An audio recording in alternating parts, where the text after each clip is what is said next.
Hello, and welcome back. In today's Black Excellist presentation, we will highlight 10 things you didn't know about Byron Allen.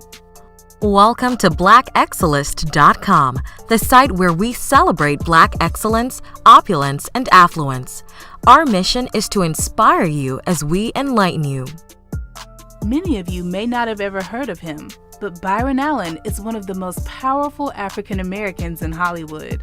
Byron Allen is an American comedian and television producer who was a familiar presence on TV in the early 1980s as he hosted several specials, game shows, and talk shows. However, after several years in show business, Allen realized that the real power wasn't in front of the camera, but behind it. Thus, in 1993, he started his own production company, Entertainment Studios, and since has climbed to be the biggest independent producer and distributor of TV programs in the world. Although names like Oprah Winfrey and Tyler Perry dominate the discussion around Black Hollywood power players, Allen is quietly building an astonishing successful entertainment empire. In this original Black Excellist video, we will be featuring Byron Allen. So without further ado, let's get started. 1. Byron was born in Detroit, but grew up in Los Angeles. Allen was born on April 22, 1961 in Detroit, Michigan. He moved with his single mother to Los Angeles, California in 1968, at a time of social unrest in the city. Allen's interest in show business began during his childhood, when he would accompany his mother to NBC Studios in Burbank, where she worked as a publicist. Free to roam the sound stages, Allen would sneak onto The Tonight Show set, sit behind Johnny Carson's desk, and play talk show host. Allen graduated from Fairfax High School in 1979. After graduation, he attended University of Southern California. 2. Byron started his comedy career at the early age of 14. At age 14, Allen put together his first stand-up routine and began appearing on amateur night at comedy clubs throughout the Los Angeles area. Comedian Jimmy Walker saw Allen's stand-up act and was so impressed that he invited the 14-year-old comedian to join his comedy writing team alongside promising young comedians Jay Leno and David Letterman. At age 18, Allen made his television debut on The Tonight Show, starring Johnny Carson. One of his earliest roles was as a regular presenter on the NBC series Real People during the show's entire run. 3. Byron launched Entertainment Studios in 1993. Allen's foray into television production began in Los Angeles in 1993, when he founded Entertainment Studios with the launch of his first series, Entertainers with Byron Allen. This was a weekly one-hour series profiling the current stars of film and television. As he grew his company, Entertainment Studios became a force in the industry as it produces, distributes, and sells advertising for 40 television series, making it the largest independent producer-distributor of first-run syndicated programming for broadcast television globally. In 2009, Allen launched 8 24-hour HD cable television and broadcast networks simultaneously: Automotive TV, Cars TV, Comedy TV, ESTV, Justice Central, My Destination TV, Pets TV, and Recipe TV. The company that he originally launched from his dining room now has more than 600 employees, its own studio space, and administrative offices in Los Angeles, New York, Chicago, Atlanta, Raleigh, and Denver. Entertainment Studios boasts over 35 million viewers, and its yearly revenue tops $100 million. 4. Byron acquires the Weather Channel for $300 million. Looking to expand his film and TV production company into a major media business, Allen acquired the television assets of the Weather Channel for approximately $300 million in March 2018. The deal includes the famous cable TV network, but not online assets such as the website weather.com and related mobile apps, which were acquired by IBM in January 2016. Allen said he wants to invest more into the Weather Channel, expanding both its international and local distribution. It's part of the broader strategy to invest into what he said would be billions of dollars in the media and entertainment industry. The Weather Channel reaches over 80 million homes. 5. Byron acquires the Griot. Allen acquired thegriot.com in 2016. The Griot is a news and entertainment website for the African American audience. It is one of the first African American oriented websites to be launched by a major media company, as it was a product of NBC at its 2009 founding. As of 2018, Allen is planning to reboot it as a video-centric destination for Black millennials.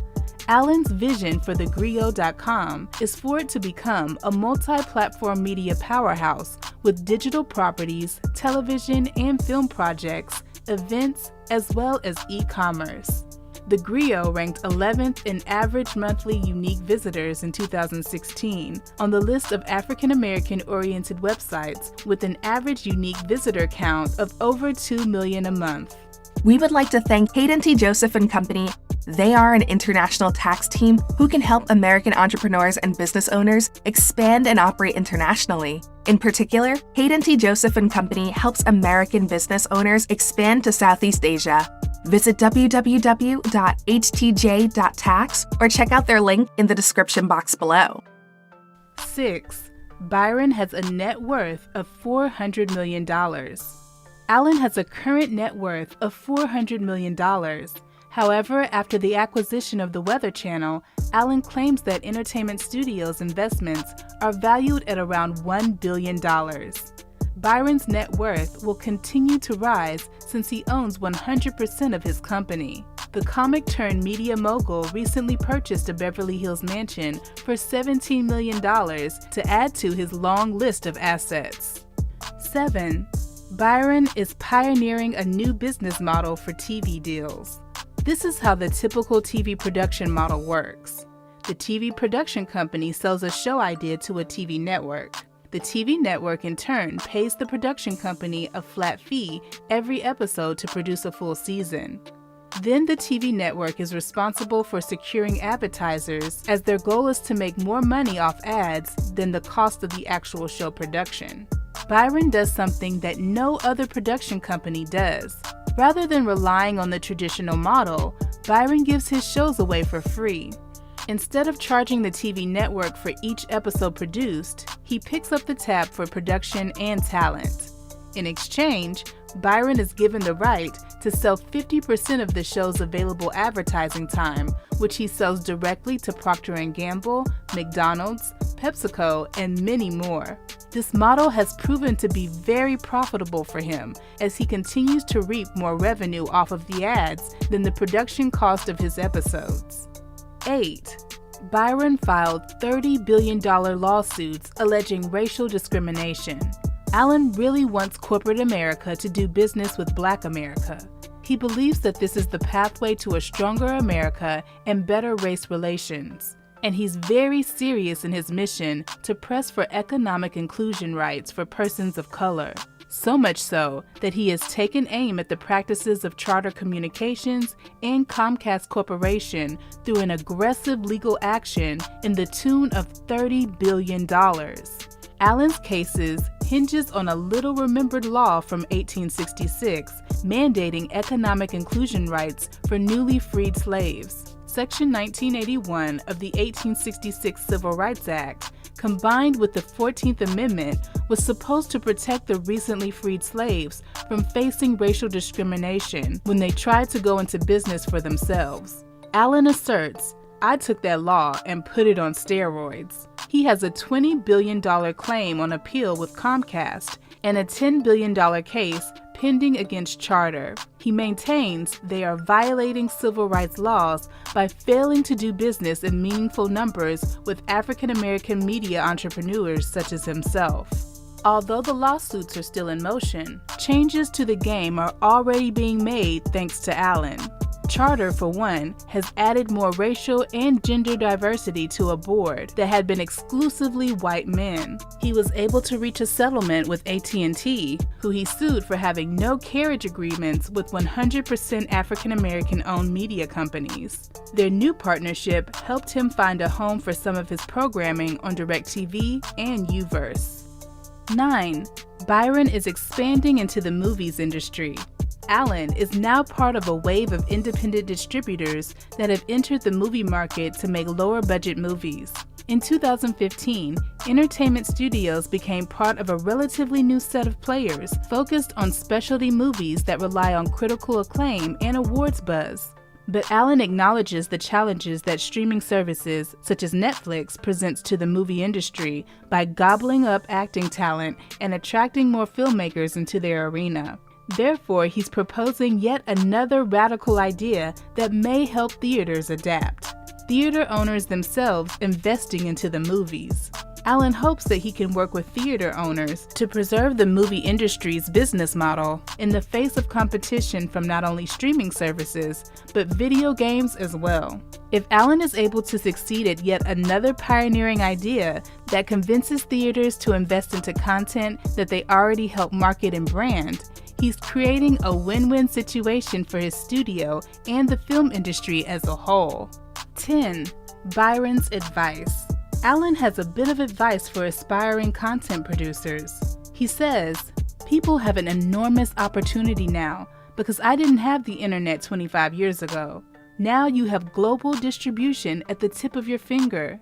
You can create and produce content and be global. Believe in yourself and believe in your vision.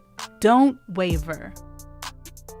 We appreciate the fact that you stayed with us until the end. Thank you for spending time with us, and don't forget to like this video. Also, make sure you subscribe so that you never miss a video. Bye for now. We will see you tomorrow.